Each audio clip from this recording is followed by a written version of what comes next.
I used to live here. I used to live right in New York City, but it got too expensive for me. I had to live in a studio apartment.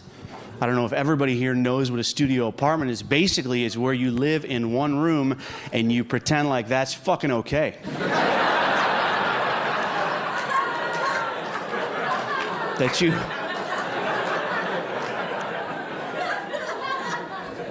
My friend came over, he was like, dude, heard you had a new apartment. Thought maybe you could show me around your place.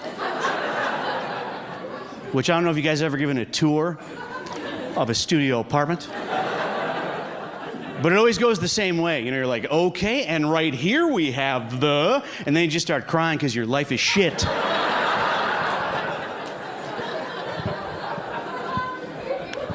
My friend goes, Jamie, you should put up a mirror on the wall. A giant mirror, and it'll make it look bigger. So I tried it, guys. I put up a giant mirror on the wall, and then it looked like there were two guys living in shitty apartments.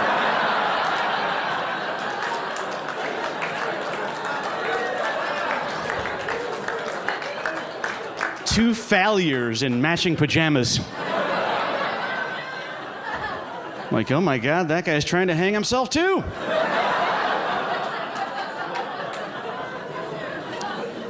I don't even know if I'm smart enough to live in New York. I remember I was here once and I was trying to do the New York Times crossword puzzle. Holy shit. Sometimes I didn't even have to read like the whole clue to figure out I wasn't gonna fucking get it. Have you? Damn it, it was like, what Portuguese? I don't know.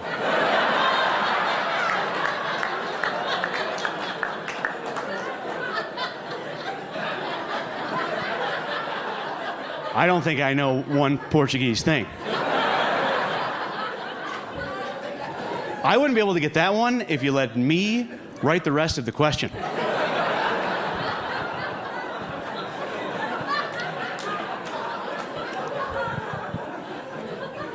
So I have these kids, right? And do you know there's milestones you want your kid to hit when they're little? Like you want them to like crawl at a certain time, and then you want them to walk. That's important. But do you know there's this one I didn't know about that women usually know? Do you know the first milestone when they're a baby is you want them to like flip over?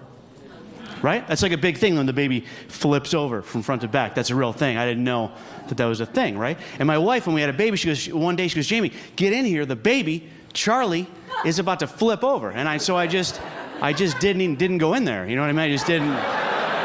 Why would I go in there to see? So I just stayed watching TV. And then she comes in, and she seemed. I don't want to use the word agitated because it's not strong enough. But she goes, you missed it. Charlie flipped over, and you missed it. And I go, who gives a fuck? That's what I said without thinking. I said, who gives a fuck? And then she looked at me so angry. I said, no, I mean like a cheer, like, who gives a fuck? I do. Yeah. That's a real thing, you guys, to flip over. I remember my wife's friend was over once, and they were all worried because she was like, oh man, Cindy is almost 9 months old, and she hasn't flipped over yet, you know. And I was like, yeah, I don't think it fucking matters, you know what I mean? I don't. Sorry to interrupt, but I don't think it matters. And she was like, well, how do you know? And I go, no, I'm just saying Cindy, you know, she might not be doing it now, but she'll be fine. She'll be fine. But she says to me, and she goes, well, how do you know? You're not a doctor. And I go, well, here's how I know. All of us in this room, you know, we don't like know someone at work that can't fucking flip over. Do you know what I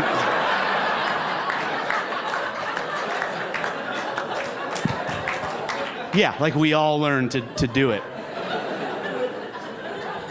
You don't like go to the beach and there's a guy like, I can't flip over. I never learned to do this. Guys, I never help. I'm burning on the one side.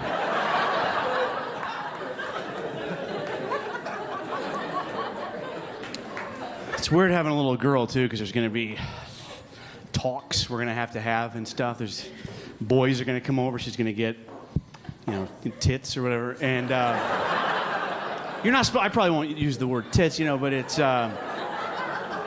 But what I thought was, I was thinking a great idea would be to just teach my daughter to give the best hand job in the world. And Well, no, like I wouldn't teach. Hold on, hear me out here, guys.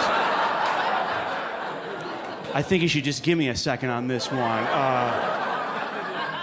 Well, all I'm saying is a hand job, think of all the good things that come from a hand job, okay? There's no baby. That's why they call that a happy ending, because there's no baby. And there's no diseases. Okay.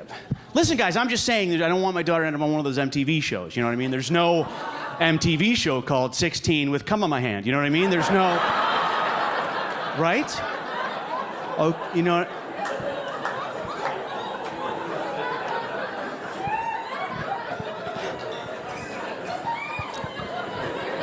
It's cool, it's live, because I couldn't even edit that out if they want. It was weird. I was in Alabama a few weeks ago, and is anybody from there? Because I'll change it. It was a wonderful place, though. But after the show, this one guy came up to me. He was like, "Hey, man, you know, I never heard of a studio apartment until you mentioned it." We talked for a little while, and he asked me how much I paid, and I told him, and he was like, "Dude, you're a fucking idiot." That's what he told me. I was like, "What are you talking about?" And he goes, "Do you realize for that much money here in Alabama, you could literally live in a 10-bedroom house on about 100 acres of land?" And I was like, "I know, man, but the only problem is out the front door, Alabama is there." My name's Jamie Lissow. You guys have been so much fun. Thank you very much.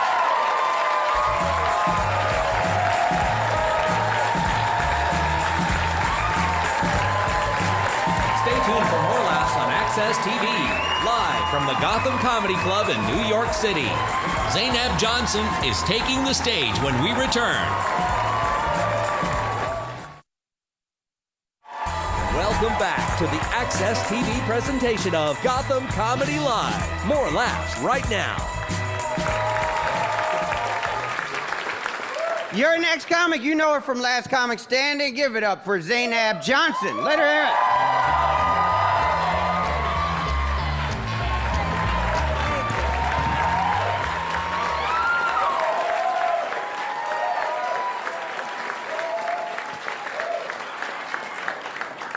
You stared at me like you didn't know what was gonna happen. Are you okay? She's like, is it really her? It's me, you wanna? Yeah, you just made me feel famous. Hey! So, I appreciate that.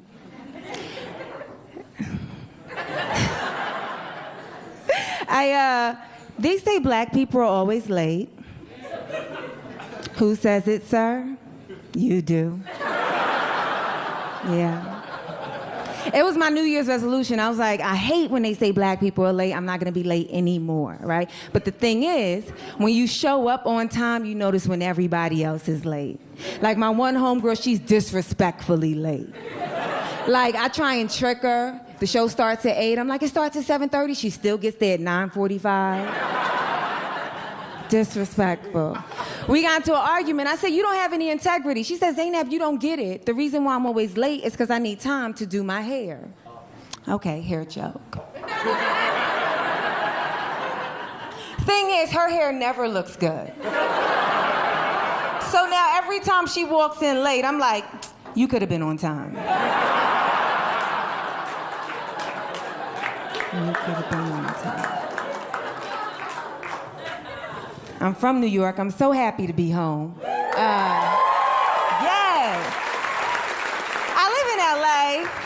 I live in LA, and I live in an area called Hollywood and Highland. Somebody told me, oh, wow, you're from New York. You live in Hollywood and Highland. That must be just like Times Square. No, it's not. Times Square, you see people going to work, coming from work, handling business. Hollywood and Highland, I walk out my door, I see the same homeless woman shitting in front of Starbucks. Every single day, I think that's the way she communicates. And I'm a little bit envious because every time I see her, I'm like, how are you getting so much waste? I have to drink a kale smoothie every morning. But you, seemingly with nothing, are shitting effortlessly.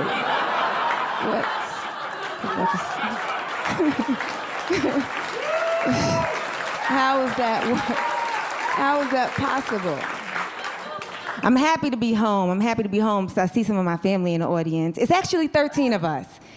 Yes. I have 7 brothers, 5 sisters, all from the same mother and father.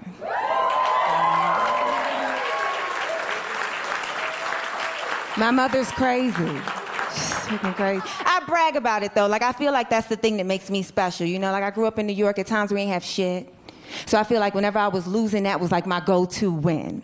Like kids would come up to me in school and be like, Zainab, did you get an A on the test? I'd be like, no, but I know my father.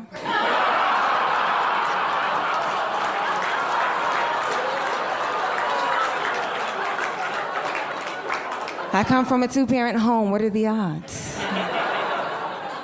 When I played sports, if ever I lost, the other team would be like, we won, that's why we won. I'd be like, you won today, but who's winning the custody battle between your parents?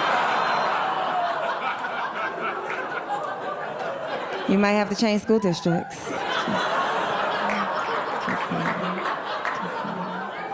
I want to be married. I really want to be married. I think marriage is great. I came from parents that are married, grandparents that are married. I feel the pressure, though, to marry a black guy. Besides the obvious reasons, like I'm black. But of 13 of us, 6 are married. Of those 6, nobody has married a black person, not one. Like, we were so happy when my brother started dating a black girl, we didn't care he was cheating on his wife.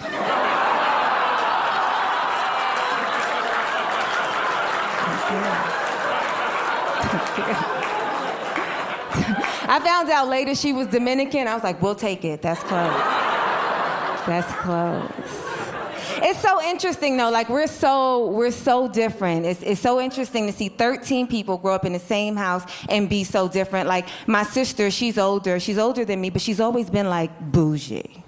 You know, like extra bougie. She just married this, British guy from the UK, older with a little bit of money, you know. And like people, she's in the audience, she just said a lot.